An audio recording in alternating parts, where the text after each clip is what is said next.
Hi friends, అందరికీ నమస్కారం.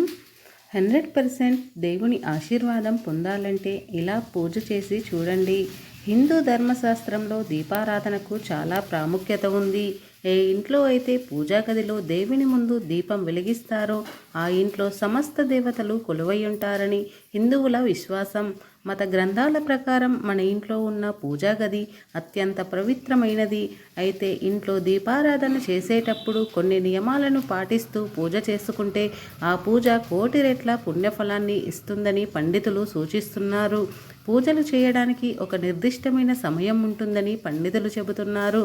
సాధారణంగా చెప్పాలంటే పూజకు ఏ సమయంలోనైనా చేయవచ్చు, కానీ కొన్ని అమృత గడియల్లో పూజ చేస్తే మనం చేసే పూజకు రెట్టింపు ఫలితం ఉంటుందని పండితులు పేర్కొంటున్నారు.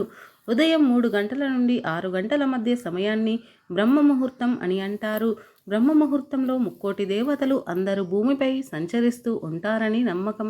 కాబట్టి ఈ బ్రహ్మ ముహూర్తంలో మీ ఇంట్లోని పూజా గదిలో ఒక చిన్న దీపం వెలిగించినా సరే సకల దేవతల ఆశీర్వాదం లభిస్తుందట. బ్రహ్మ ముహూర్తంలో పూజ చేయలేని వారు ఓం నమ శివాయ అనే మంత్రాన్ని 108 సార్లు జపిస్తే 1000 యాగాలు చేసిన పుణ్యఫలం లభిస్తుందని పండితులు సూచిస్తున్నారు. ముఖ్యంగా శివుడికి ప్రీతిపాత్రమైన సోమవారం రోజున ఈశ్వరుడు కైలాసం నుండి భూమిపైకి వస్తాడు అని నమ్మకం. కాబట్టి సోమవారం ఉదయం బ్రహ్మ ముహూర్తంలో 3 గంటల నుండి 6 గంటలలోపు పూజా గదిలో శివుని ఫోటో ముందు దీపం వెలిగిస్తే శివానుగ్రహం ఖచ్చితంగా లభిస్తుంది. బ్రహ్మ ముహూర్తంలో దేవుడి నామాలు స్మరిస్తే మన కోరికలన్నీ ఖచ్చితంగా నెరవేరుతాయట.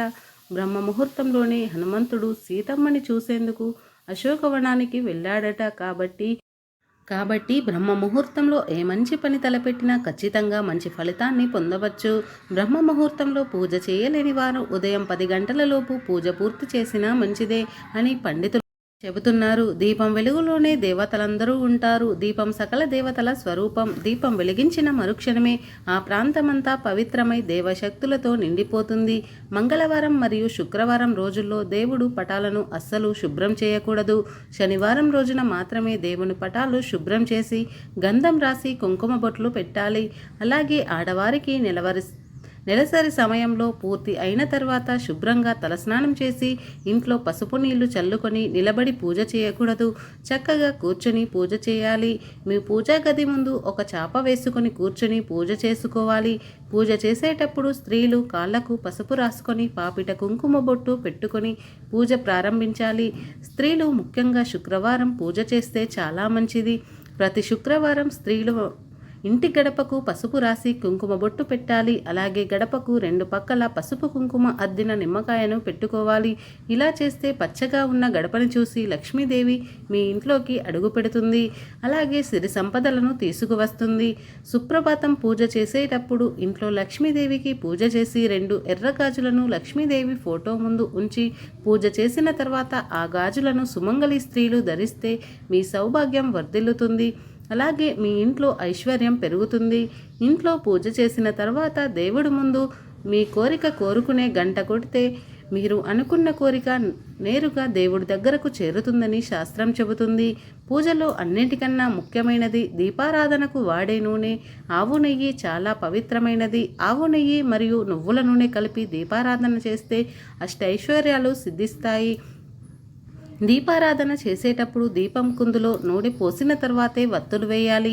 అగ్గిపుల్లతో నేరుగా వత్తులను వెలిగించకూడదు. చామంతి పూలతో, గులాబీ పూలతో, గన్నేరు పూలతో దేవునికి పూజ చేస్తే మీకు జీవితంలో ఎలాంటి కష్టం లేకుండా ఉంటాయని వాస్తుశాస్త్రం చెబుతుంది. రోజు పూజ చేయలేని వారు కనీసం శనివారం రోజున ఇంట్లో దీపం వెలిగిస్తే సమస్త దేవతల ఆశీర్వాదం పొందవచ్చు. అలాగే ప్రతి శనివారం నాడు వెంకటేశ్వర స్వామి చిత్రపటం ముందుకు కొబ్బరి నూనెతో దీపారాధన చేసి తులసి దళాలతో పూజిస్తే ఆర్థిక సమస్యలు ఉండవు. పూజా గదిలో ఖచ్చితంగా ఉండవలసిన దేవుని ఫోటోలు ఏమిటంటే శ్రీరామ పట్టాభిషేకం ఉన్న దేవుని ఫోటో, శివపార్వతుల దేవుని ఫోటో, లక్ష్మీదేవిని ఫోటో, అలాగే వినాయకుని ఫోటో తప్పనిసరిగా పూజా గదిలో ఉండాలి. ఈ దేవుని ఫోటోలు పూజా గదిలో ఉంటేనే మీకు దేవుని ఆశీర్వాదం లభిస్తుంది. దీపారాధన చేసేటప్పుడు చాలామంది పూజా గది ముందు ముగ్గులు వేయరు, కానీ ఇలా చేయడం వలన తప్పు జరుగుతుంది. పూజ ప్రారంభించే ముందు ఖచ్చితంగా మీ పూజా గది ముందు ముగ్గు వేసి పూజ ప్రారంభించాలి. అప్పుడే మీరు చేసిన పూజకు 100% ఫలితం దక్కుతుంది. ముఖ్యంగా పూజా గది ముందు అష్టాదళ పద్మం ముగ్గు వేస్తే చాలా మంచిది. అయితే పూజా గదిలో దేవుడి ముందు ముగ్గులు వేస్తుందో ఆ స్త్రీ 7 జన్మల వరకు సుమంగలిగానే మరణిస్తుందని బ్రహ్మాండ పురాణం చెబుతుంది.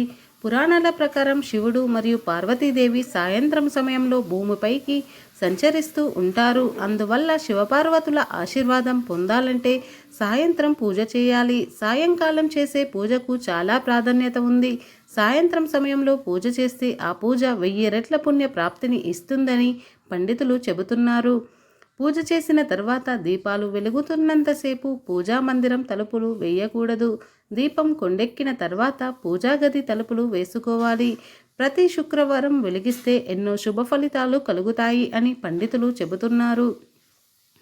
పూజలో కొబ్బరికాయ ఒక ప్రత్యేక స్థానం ఉంది. ఇంటికి అదృష్టాన్ని తెచ్చే వస్తువుల్లో కొబ్బరికాయ ఒకటి. కొబ్బరికాయ లేకుండా ఏ పూజ పూర్తి కాదు.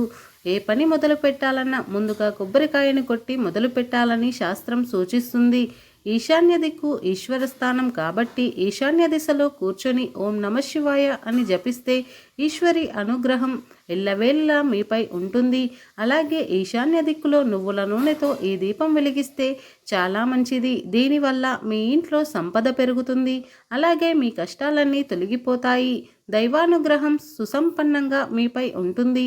ఈశాన్య దిశలోకి వేరే యంత్రాన్ని పెట్టుకున్నట్లయితే ఆర్థిక పరిస్థితి మెరుగుపడుతుంది. పూజ పూర్తయిన తర్వాత ఇల్లంతా ధూపం వేయాలి. ధూపం నుండి వచ్చే పొగ ఒక పవిత్ర పర్యావరణాన్ని సృష్టిస్తుంది. కనుక పూజలో ధూపాన్ని తప్పకుండా భగవంతునికి సమర్పించుకోవాలి. ఫ్రెండ్స్, ఈ వీడియో మీకు నచ్చినట్లయితే లైక్ చేయండి, షేర్ చేయండి. అలాగే మా ఛానల్ని సబ్స్క్రైబ్ చేసుకోండి. కామెంట్ బాక్స్లో ఓం నమఃశివాయ అని తప్పకుండా కామెంట్ చేయండి. ధన్యవాదాలు.